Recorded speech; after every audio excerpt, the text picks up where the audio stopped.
So hello everyone, welcome to bank mind new video. आज की इस प्यारे से वीडियो में मैं बताऊंगा क्या होता है प्रकाश का अपवर्तन। ठीक है, डायग्राम के साथ। ठीक है, ये जो हमारा टॉपिक है, ये हमारा UP board class 10th science में जो एक चैप्टर है प्रकाश का परावर्तन और अपवर्तन, उस चैप्टर से इस टॉपिक को लिया गया है। यह बहुत ही इंपॉर्टेंट टॉपिक है। ठीक है, तो वीडियो को स्टार्ट करते हैं। ठीक है, अगर चैनल पर नए हो चैनल को सब्सक्राइब कीजिएगा। अगर जो वीडियो अच्छा लगे तो वीडियो को लाइक कीजिएगा। वीडियो को पूरा जरूर देखिएगा, तो इस वीडियो में आपको बहुत कुछ समझ में आने वाला है। ठीक है, तो देखो हम बात करने वाले हैं अपवर्तन किसका, प्रकाश का। प्रकाश का अपवर्तन, क्या अपवर्तन। परिभाषा की बात करें, परिभाषा तो पहले मैं डायग्राम बना के बता देता हूँ। ठीक है, अपवर्तन की घटना कैसे होती है। ठीक है, तो देखो आप यहाँ पर लिखता हूँ अपवर्तन की घटना। कहाँ पर, यहाँ पर अपवर्तन की घटना कैसे होती है। ठीक है, अपवर्तन की घटना कैसे होती है ये मैं आपको बता देता हूँ डायग्राम के माध्यम से। देखो ये हमारा कोई पारदर्शी तल है। मान लो यह क्या है, कांच है। यह क्या है, ये हमारा है कांच। ठीक है, कैसा कांच, पारदर्शी। यहाँ पर एक बहुत ही इंपॉर्टेंट बात हुआ, क्या है कि देखो अपवर्तन की घटना, ठीक है, अपवर्तन की घटना उसी वस्तु से होती है जो पारदर्शी होती है। ठीक है, तो यहाँ पर लिख देता हूँ अपवर्तन की घटना केवल अपवर्तन की घटना, ठीक है, केवल पारदर्शी, ठीक है, वस्तुओं से ही होती है, वस्तुओं से ही होती है। ठीक है, तो अपवर्तन की घटना केवल और केवल पारदर्शी वस्तु या पारदर्शी माध्यम में होता है। ठीक है, अगर जो कोई वस्तु अपारदर्शी है तो उससे प्रकाश के यानी कि अपवर्तन की घटना नहीं होगी। अगर जो अपारदर्शी है, पॉलिश किया हुआ है, तो उससे परावर्तन की घटना होती है। अगर जो पारदर्शी है तो उससे अपवर्तन की घटना होती है। ठीक है, तो अपवर्तन की घटना किससे होती है, पारदर्शी माध्यम से। यह हमारा कोई कांच है, यहाँ से इसे प्रकाश आता है, इस पर ऐसे आता है, ऐसे आया, यहाँ पर टकराया, यहाँ पर एक बन गया हमारा क्या, अभिलंब बन गया, एक ऐसे सीधी रेखा बन गई।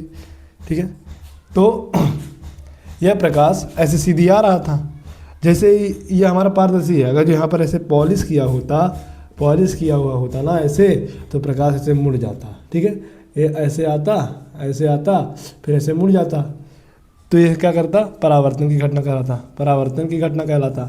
लेकिन नहीं, अब यहाँ पर क्या हो गया, यहाँ पर पॉलिश नहीं किया हुआ है। ठीक है, ये हमारा कौन सा माध्यम है, पारदर्शी है। क्या है, पारदर्शी है, तो यहाँ पर प्रकाश मुड़ेगा नहीं, प्रकाश पार हो जाएगा। क्या हो जाएगा, पार हो जाएगा, पार होकर के ऐसे झुक जाएगा। ठीक है, ऐसे झुक जाएगा, ऐसे सीधे ना जा करके ऐसे झुक जाएगा, या इधर झुक जाएगा या उधर झुक जाएगा, सीधे नहीं आएगा। ठीक है, उसकी दिशा बदल जाएगी। ठीक है, जब प्रकाश ऐसे सीधे आ रहा था, जैसे ही वह पारदर्शी माध्यम से होकर के दूसरे माध्यम में निकला, ये हमारा है माध्यम ए। क्या है, माध्यम ए। ये हमारा है माध्यम बी। माध्यम ए से जब प्रकाश माध्यम बी में आया तो यह सीधा नहीं आया, यह इधर मुड़ गया, इधर अभिलंब की ओर झुक गया, या अभिलंब की ओर झुकेगा, अभिलंब से दूर हटेगा, अब एक सीधा नहीं होगा। जब भी अपवर्तन की घटना होगी तो जब ए माध्यम से बी माध्यम में जाएगा तो वह अपनी दिशा से भटक जाएगा, उसकी दिशा बदल जाएगी, सीधे नहीं जाएगा। जिस डायरेक्शन में जा रहा था उस डायरेक्शन में ना जा करके, मान लो ऐसे जा रहा था, जैसे ही इससे पार हुआ तो ऐसे हो जाएगा या ऐसे हो जाएगा, सीधे नहीं जाएगा। जब इस तरह की घटना होती है तो हम कहते हैं क्या हुआ, यह घटना हमारा कहलाता है अपवर्तन की घटना।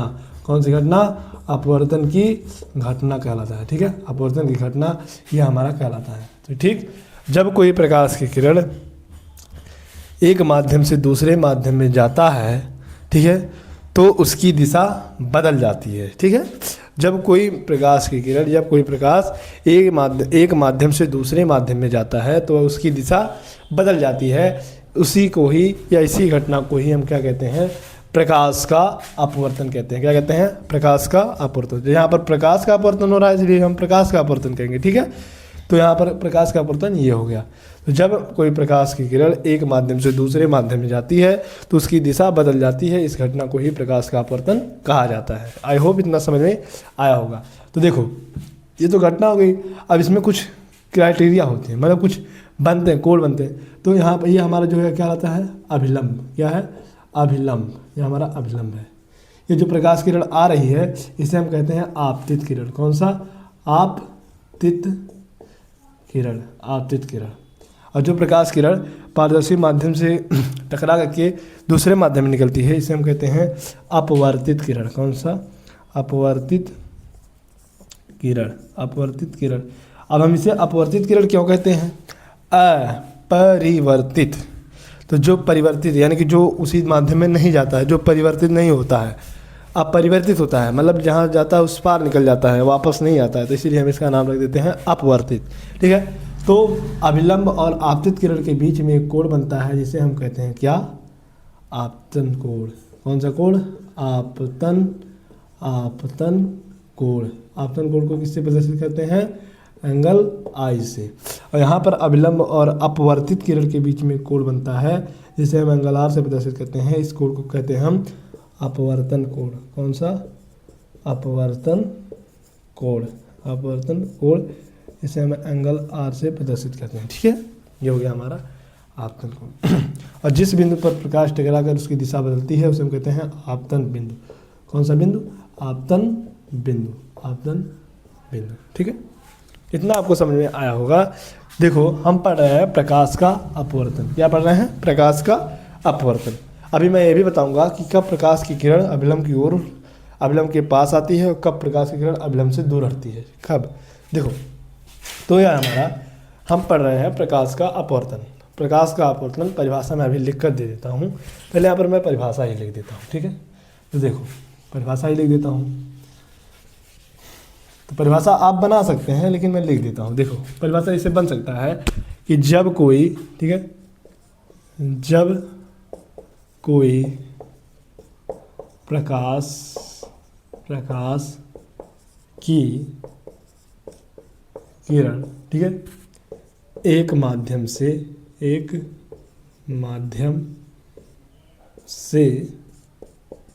दूसरे माध्यम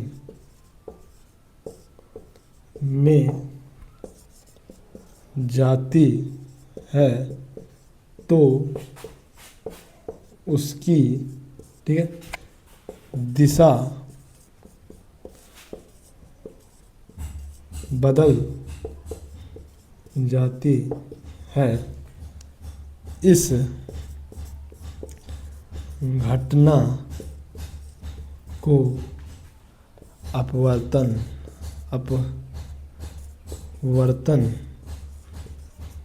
कहा जाता है, ठीक है। प्रकाश का, ठीक है। तो जब कोई प्रकाश की किरण, ठीक है, हमने क्या लिखा कि जब कोई प्रकाश की किरण, यानी कि कोई प्रकाश की किरण है एक माध्यम से, ठीक है, एक माध्यम से दूसरे माध्यम में जाती है। एक माध्यम ये है हमारा, इसके ऊपर ये पूरा एक माध्यम है, इसके नीचे दूसरा माध्यम है। तो एक माध्यम से जब दूसरे माध्यम में जाती है, मैंने यहाँ पर लिखा हूँ, तो उसकी दिशा बदल जाती है, ठीक है। बदल गई ना, तो ऐसे आ रहा था, ये सीधे ना जा करके ऐसे टेढ़ा हो गया, तो उसकी दिशा बदल जाती है। इस घटना को प्रकाश का, ठीक है, अपवर्तन कहा जाता है। प्रकाश के उसी माध्यम में घूमने की घटना को परावर्तन, प्रकाश का परावर्तन, और ना घूमने की मतलब एक माध्यम से दूसरे माध्यम में चली जाने की घटना को अपवर्तन। तो मैंने यहाँ पर डायग्राम के माध्यम से आपको बताया अपवर्तन, प्रकाश का अपवर्तन कैसे होता है। यहाँ पर आपतित किरण अभिलंब के बीच में कोण बना जिसे हम कहते हैं आपतन कोण।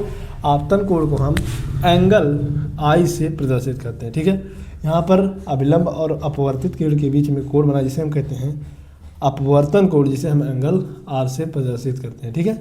ये रही बात हमारा क्लियर।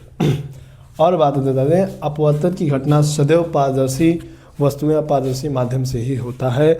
अपवर्तन की घटना अपारदर्शी माध्यम से नहीं होता है, ठीक है, ना कि पारभासी से, ठीक है। ये हो गया। तो प्रकाश का अपवर्तन हमने डायग्राम के माध्यम से आपको बताया, फिर यहाँ पर हमने उसको लिख कर दिया, परिभाषा भी लिखकर हमने दिया। अब देखो कब यह प्रकाश की किरण इधर अभिलंब के पास आती है और कब यह प्रकाश की किरण अभिलंब से दूर हटती है। तो जब प्रकाश की किरण ठीक है सघन से विरल में आती है, ठीक है, जब प्रकाश की किरण सघन से विरल में आती है, सघन मतलब क्या कि देखो यह कोई कण है, क्या है, ये हमारा कण है, ठीक है, ये हमारा कण है।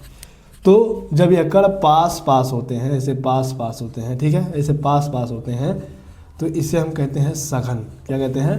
सघन। सघन में होता है पास पास। और यह कण जब ऐसे दूर दूर होते हैं, ऐसे दूर दूर होते हैं, दूर दूर, तो ये हम कहते हैं क्या, ये हम कहते हैं क्या, विरल। क्या कहते हैं? विरल। तो जब मतलब कोई भी वस्तु जब पास पास होते हैं उसे हम कहते हैं सघन माध्यम, और जब कोई कण दूर दूर होते हैं तो उसे हम कहते हैं विरल, ठीक है, विरल। तो इतना सघन विरल आप समझ सकेंगे। तो जब प्रकाश की किरण सघन से विरल में जाएगी तो वह अभिलंब से दूर हटेगी, ठीक है, अभिलंब से दूर हटेगी। लेकिन जब विरल से सघन में आएगी तो अभिलंब की ओर झकेगी, ठीक है। जब सघन विरल से जब सघन सा मतलब होता है साथ, यानी कि अभिलंब के साथ, यानी कि अभिलंब की ओर झुकेगी जब विरल से सघन में आएगी। लेकिन जब सघन से विरल में आएगी, विरल में से बिछड़ना दूर, तो वह अभिलंब से दूर हट जाएगी। इतना आप समझ चुके होंगे। तो मान लो यह हमारा क्या है, सघन माध्यम है, सघन माध्यम है, यह हमारा विरल माध्यम है, ठीक है, विरल माध्यम है। तो जब प्रकाश की किरण सघन माध्यम से, यह मिटा देता हूँ मैं, ठीक है, जब प्रकाश की किरण सघन माध्यम से, यह सघन माध्यम है विरल, तो जब सघन से विरल में आएगी तो अभिलंब से ऐसे दूर हट जाएगी, ठीक है, सीधा ना करके ऐसे अभिलंब से दूर हट जाएगी। क्या होगी? दूर हट जाएगी जब विरल में आएगी। विरल में आएगी दूर और सघन में आएगी पास, ठीक है, किसके पास? दूर, अभिलंब के। और जब मान लो ये हमारा क्या हो गया, ये हमारा हो गया विरल, ये हमारा हो गया विरल, ये हो गया हमारा सघन, ठीक है, सघन सघन सघन हो गया। तो जब यह, ठीक है, विरल से सघन में आएगी तो अभिलंब की ओर झुकेगी, ठीक है, अभिलंब की ओर झुकेगी, ऐसे सीधे ना जा करके, ठीक है, ऐसे सीधे ना जा करके अभिलंब की ओर। तो जब सघन रहेगा तो पास, जब विरल रहेगा तो दूर। इतना आपको समझ में आएगा कि कब प्रकाश की किरण अभिलंब की ओर आता है, कब प्रकाश की किरण अभिलंब से दूर आता है। जब विरल से सघन में आएगी तो पास आएगी अभिलंब के, और जब सघन से विरल में आएगी तो अभिलंब से दूर हटेगी। तो आई होप आपको प्रकाश का अपवर्तन अच्छे तरीके से समझ में आया होगा डायग्राम के माध्यम से। तो अगर जो अच्छा लगा वीडियो तो वीडियो को लाइक कीजिएगा, चैनल पर नए हो चैनल को सब्सक्राइब कीजिएगा और अपने दोस्तों के साथ शेयर कीजिए ताकि उनको भी अच्छे तरीके से पढ़ाई मिले और आप भी अच्छे तरीके से पढ़िए। मैंने यहाँ पर पढ़ा दिया, आपको एक बार भी पढ़ना बहुत ज़रूरी है। जब तक आप एक बार अपने खुद से नहीं पढ़ेंगे तब तक आपको समझ में नहीं आएगा। तो आई होप आपको समझ में आया होगा। मिलते हैं नेक्स्ट वीडियो में, तब के लिए bye bye, love you all, take care, धन्यवाद।